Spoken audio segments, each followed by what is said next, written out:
Greetings to anybody who's watching the video tonight. I just wanted to go into OTG cables, which for Android, and discuss what I have coming up. I've pretty much been thinking about doing this, but anyhow, we'll do it. We'll discuss the upcoming stuff after I'm done discussing these cables.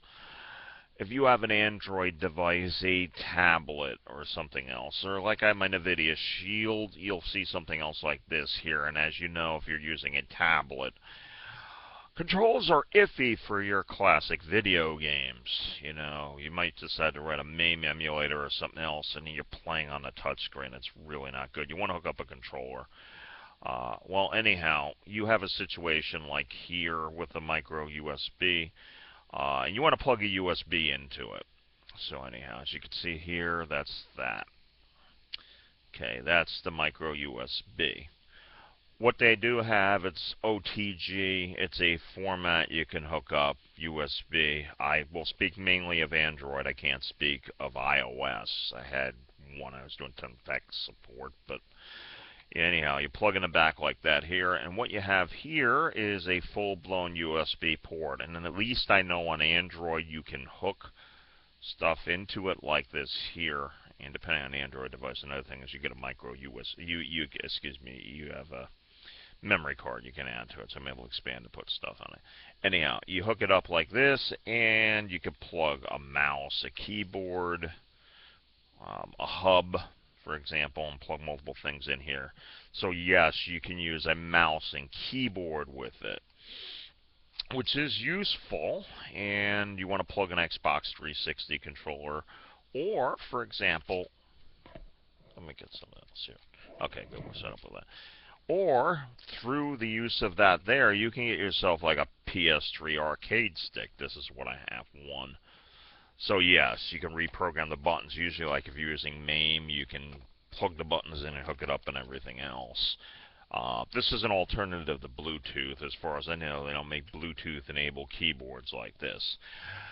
One thing you're probably thinking about now, as you saw like on my device, is I only have one micro USB port, and that one micro USB port that you have is also the power. So what do? Well, something that's useful, and I believe I hooked it up in the other end here. As you saw the arcade stick, at the end of it, they sell these, and this usually works well enough also. So you have to plug in back the USB cable right there. What I have is, this is a splitter, and what it does is I get the power on one end. By the way, OTG, I believe, stands for it's on the go. So I have this, I plug the power supply into this, and then this can go into like the NVIDIA Shield or any other Android device you have them. Pretty much you have the micro USB port. Very useful with the hub. You can do a mouse, keyboard, and plug yourself some controllers in there. The big issue with Android, I know, is that it depends on the software. Like with Ouya, they support 4 controllers, so you get multiple controllers, but if you're trying to do Android, you don't have a guarantee of getting another one. That's why I'm hoping that Ouya has an input into it. Anyhow, this is very useful. My hope in the future is I would love to see this. I would love to see a $100 Android-based home computer. If you remember those where the keyboard and everything was built in, you have the ports, I'd like to see that. And have access to the Google Play, the marketplace. Like Ouya doesn't have it, so you're limited to it. But anyhow, that's pretty much what I want to show you regarding the cables. Now, what I have upcoming is at least 2 things. I'm doing another mutator Monday. I'm going to look at the Misery mutator, which is normally applied to checkers, which is you take win conditions, you flip them to losing. I'm going to show up a game that normally you win by capturing pieces, but by applying Misery to it, one of the conditions you have is you lose one type of piece. It's called Henry VIII chess. The object is to capture the enemy king or to lose all your queens. I know that sounds a little bit tasteless, but when I was thinking of how to do the game there, which is how to lose the queens, it just the thought of Henry VIII. So that's where the name came from.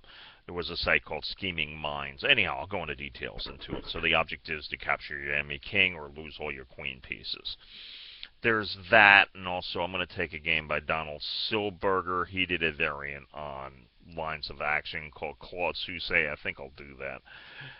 Those will be the two things. There might be some other videos that pop up during the week like this. During the week, I do my filming for the videos on the weekend because I get a chance to do it. I'm a bit limited. I got personal stuff comes in, so I'm not doing a video every night. But anyhow, I'm also trying to do stuff on my Metaism channel. But anyhow, I do want to thank you for watching. Again, remember, if you have an Android-based device, and you want to hook up a mouse and keyboard and, you know, the controllers and do retro gaming type stuff that way, here you go. You get either one of these two. They also have one that's like directly, imagine this put together, you plug in. This one's very useful. As I said, you got to plug it in there. The OTG cables for Android. And that is pretty much it for tonight. Look for the videos to come in next week. Maybe I'll pop something in randomly here if I get some thoughts like I did with the Street Fighter V video, and I felt like commenting, and I did want to see if actually they would flag the video for putting a logo in there. I've had nothing so far, but anyhow, do want to thank you for watching, and as always, again, thank you for watching, and may your die always roll 5.